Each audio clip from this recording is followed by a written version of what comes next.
આપણા માલના ભાવ વધતા નથી. હવે મહિના ભરામાં એકવાર ડુંગળીના ભાવ છેડા હોય તો આખા દેશમાં રેલીઓ નીકળવા માંડે કે મોંઘી થઈ ગઈ. તમારો બાપ નો ખાતા નો પોહાય તો પણ ભાવને હું કામ અમારી હું કામ પથારી ફેરવો છો? આપણે કોઈ દી કીધું કે કાપડ બહુ મોંઘું થઈ ગયું? તમે કોઈ દી કીધું? સરકાર તો એક યોજના બનાવી દે, લેવાની વાપરવાની આપણે હોય. અને ગાય આવીએ તો એટલું બધું કામ થાય કે એનું કોઈ માપ જ નથી. આ નારિયેળીના ઝાડવા કોને કોને પાસે છે? નારિયેળીના ઝાડવાને તમે કોઈ દી ગૌમૂત્ર પાયું? મોનોકોટો પાઈ કોઈ દી? પાઈ ને જો ગોઠું ન બોલાય તો પાય હોય તો કેવાય પાય એમ. તમે એકવાર ગૌમૂત્ર પાઈને જોઈજો નાળિયેરી. જેમ તમે મોનોકોટો પાતા હોય એમ ગૌમૂત્ર પાઈ જો. હું ફેર પડે છે ટ્રાય કરી કોઈ દી? કરી હું પોતે બનાવું છું. શું બનાવો છો તમે? જીવામૃત. એમાં હું નાખો? દેશી ગોળ, પછી કોરી માટી, ગાયનો 10 કિલો ગોબર, 10 લીટર ગૌમૂત્ર અને કઠોળ પાક એનો લોટ 1 કિલો બધું નાખી 200 લીટર પાણી કરવાનું. એ પછી હલાવી ઢાંકી દેવાનું આછું બધું. પછી એને પાછું આજે સવારે હલાવ્યું, પાછું સવારે બીજા દિવસે સવારે હલાવવું. એમ 6 થી 7 દી રાખો. 7 દી તૈયાર થઈ ગયા પછી એને પાણીને ભેગી અમે પિયત ભેગી આપી દીધી. અહીં જતું હોય ને હું વાવો તમે? મારે તો મારી રીત છે આખા બગીચા ખેતર બધી નારિયેળી ને ઈ જ પાઈ દે? એ જ પાઈ દઉં. બીજી દવા ન પાવતા? નહીં, બીજી બંધ ગઈ. અમારે ગૌશાળા બાજુમાં છે, ત્યાં ગૌમૂત્ર જોઈએ એટલું મળે, 5 રૂપિયા લીટર. એ લોકો સિસ્ટમ બધી છે, એમાં ગાયનું મૂત્ર ગૌમૂત્ર છે ને આમ ભેગું થઈ જાય ઝીણા દોરિયામાં. એ મોટા મોટા ડ્રમ રહી ગયા, ડ્રમ ભરાઈ જાય. એ ડ્રમ ભરીને મોટા મોટા બેરલ ભરી લે 200 લીટર. એ પછી કોઈ બી ખેડૂત આવે એને વેચાણ કરી દે, પાકું બિલ આપે. એટલે ગોબર અને ગૌમૂત્રથી ઘણી બધી વસ્તુ બને. મગફળીનું વાવેતર તમે કરો છો તો મગફળીમાં એવું છે કે મગફળી આપણે સીધી વેચી નાખીએ, 100 રૂપિયાનો કિલો દાણા હોઈ જાય. પીનટ બટરનો ભાવ છે એટલે 600 રૂપિયાનો કિલો. એ આપણા પાસેથી કારખાનાવાળા 100 રૂપિયાના દાણા લે, એને મશીનમાં નાખે અને એ પ્રોસેસ કરે, શેકે, સાયલ ઉતારે અને ભૂકો કરે. અને એમાં મીઠું કાંઈક મધ ને એવું ભેરવે, થોડું ઘણું પ્રિઝર્વેટિવ નાખે અને એનો કિલોનો ભાવ 600 થઈ જાય. આપણે આખું વર્ષ મહેનત કરીને 4 મહિના તે આપણને કિલે દાણાના 100 રૂપિયા જ મળે. ઓલો 1 કલાકમાં 500 મેળવે. એટલે આપણે ક્યાંક આપણા કૌશલ્યની ખામી છે. આપણી પાસે હુનર તો બધાય છે, આપણે બધું કરી શકીએ એમ છે, પણ આપણે કરતા નથી. આળા થાય, માંડવી થાય કે ચાલો જટ વેચી આવીને પૈસા હાથમાં આવી જાય અને વેચી આવી જ છીએ આપણે. કેટલા જણા બિયારણમાં વેચવા હાટું માંડવી દબાવી રાખે.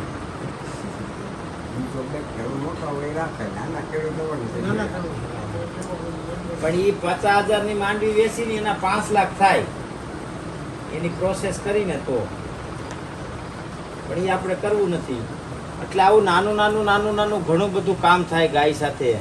અમારે અહીં જુનાગઢમાં છે એક ઠુમરનો છોકરો, એને માંડવીના દાણામાંથી 24 આઈટમ બનાવી. બિસ્કિટ, નાન ખટાઈસ, પછી ઓલા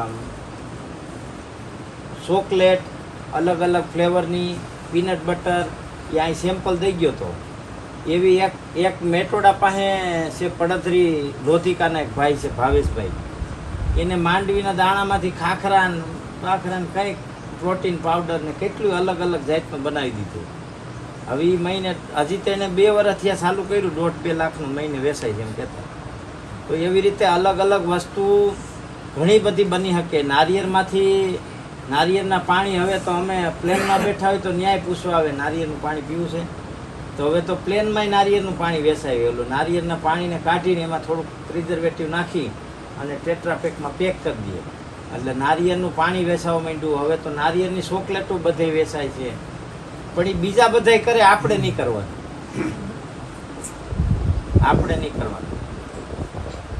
પણ આપણે જો એવું નહીં કરીને તો હવે આટલા થોડા ઘણા ખેતીમાં રહ્યા છે ને એને મૂકીને વહી જવું પડશે. કારણ કે કાયમી બહારથી વસ્તુ લેવાની છે એ બહુ મોંઘી થતી જાય. તમે માની લો કે 2006માં અમે ગોંડલ મજૂરી કરવા આવ્યા ને તો ડીઝલનો ભાવ 18 રૂપિયા હતો અને માંડવીનો મણનો ભાવ 400 રૂપિયા હતો. 400 અને દૂધનો ભાવ 22 રૂપિયા હતો. દૂધ કરતાં ડીઝલ સસ્તું હતું. અટાણે દૂધનો ભાવ શું છે? 60. ડીઝલનો ભાવ 100 રૂપિયા. માંડવીનો ભાવ શું છે? 1200 રૂપિયા. 1200 1500 રૂપિયા એવરેજ ગણો, બરોબર ને? ડીઝલનો ભાવ 100 રૂપિયા. માંડવીના 2 ગણા જ વધ્યા, ડીઝલના 5 ગણા વધ્યા. એટલે આવી બધી વસ્તુ એટલી મોંઘી થતી જાય છે કે આપણને પોહાય એમ જ નથી. પાછી આપણી મૂળ તકલીફ એ છે કે આપણે રો મટીરિયલ વેચી નાખી છે, પકાવી નથી વેચતા.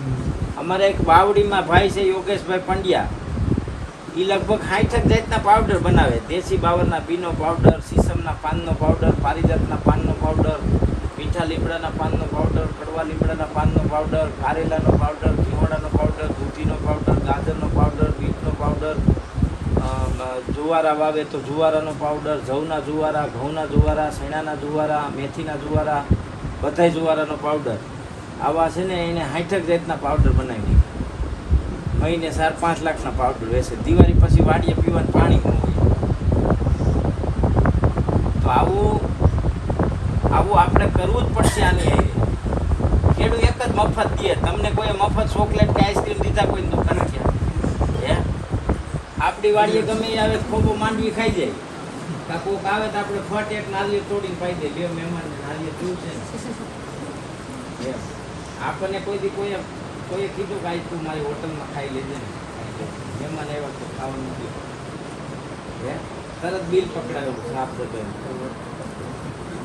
મફત દઈ છે આપણી ઉદારતા છે, આપણી દિલદારી છે. એટલે જ ખેડૂતને જગતનો તાત કહે છે. પણ એનો મતલબ એવો નથી કે આપણે કમાવાનું જ ન હોય એમ.